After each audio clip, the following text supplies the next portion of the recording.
Doctor صاحب ایک بڑی آج کل چیز چل رہی ہے اسٹیٹک کلینکس.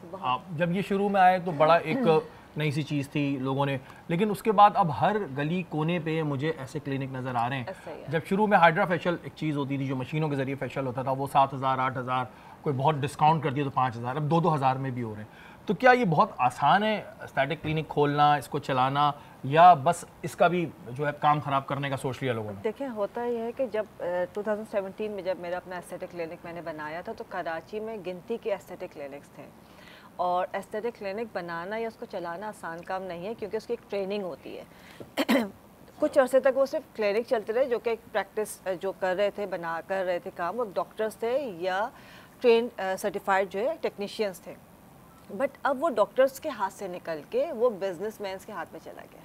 اب یہ ایک بزنس بن گیا ہے, جس کے پاس پیسہ ہے اس نے 4 مشینیں ڈالنی ہیں, 1 کروڑ لگا دیا ہے یا 1.5 کروڑ لگا کے, اور یہ 4 مشینیں 6 مشینیں ڈال لی ہیں اور بالکل ایک اچھا سا ایک ماحول بنا کے ایک ایستھیٹک کلینک بنا لیا. دوسرا, ایک تو بزنس مین والا کام ہو گیا. آپ کو جتنے اس وقت ملیں گے 80% جو ہے وہ بزنس کلاس کر رہی ہے اس کو, اور اس کو بزنس پرپس کے لیے کر رہی ہے.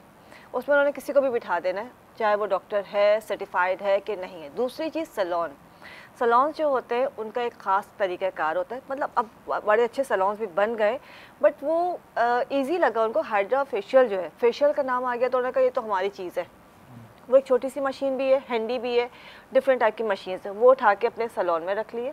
اب صرف ہائیڈرا ہی نہیں ہے, وہاں پہ پی آر پی بھی ہو رہا ہے سلون. بالکل وہی تمام. دیکھیں ہائیڈرا تک تو پھر بھی شاید ہم برداشت کر لیں گے, ٹھیک ہے تھوڑا سا. میں نے ایک مثال دی تھی ہائیڈرا کی. لوگ اب وہ ہر گلی میں, میرے خیال میں شاید کچھ دنوں کی بات ہے, یا شاید ہو سکتا ہے اسی عید پہ نائیوں کے پاس بھی ہوگا. ہائیڈرا رکھنا کوئی بڑی بات ہے, کوئی چھوٹی سی مشین میں مل جاتی ہے. تک وہ کسائیوں کے پاس نہیں ہے.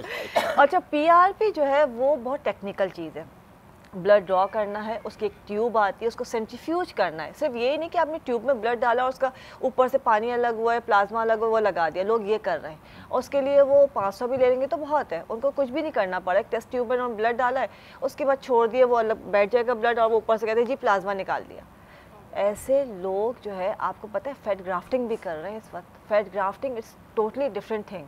لیکن لوگ صرف ٹیوب میں نکال کے بلڈ اور فیٹ اس کو رکھ دیتے اور وہی نکال کے لگاتے. میرے پاس خود پیشنٹ ہیں جن کو انفیکشنز ہوئے ہیں, بچیاں مرتے بچی ہیں. تو جب اس کے اتنے سائیڈ افیکٹ ہیں تو کوئی آپ نہیں سمجھتی ہیں کہ کوئی ایسا ادارہ ہونا چاہیے, کیونکہ کچھ چیزیں ہمارے یہاں اب شاید ہربل کے لیے بنائیں, کوئی ڈپارٹمنٹ بنائے, لیکن وہ ڈرگ ڈپارٹمنٹ کے انڈر نہیں آتا. ورنہ پہلے جب میں ماضی میں پروگرام کرتا تھا تو ہربل والے کو کوئی پکڑنے والا تھا ہی نہیں. اب وہ ہربل پروڈکٹ کے نام پہ کچھ بھی بنا رہے تو ہربل ہے. تو اس طرح کوئی ان کے اوپر چیک اینڈ بیلنس نہیں ہے؟ دیکھیں جو صحیح کام کر رہے ہیں ان کے اوپر تو چیک اینڈ بیلنس بہت ہے, بہت سختیاں بھی ہیں. ہربل ڈپارٹمنٹ ہو, طب کا ہو, کسی کا بھی ہو. لیکن جو پھر وہی والی بات ہے کہ جو بزنس پرپز سے کرے ان کے لیے کوئی چیک اینڈ بیلنس نہیں ہے. جس کے پاس پیسہ وہ سب کچھ کر سکتا ہے. پاکستان نہیں ہے.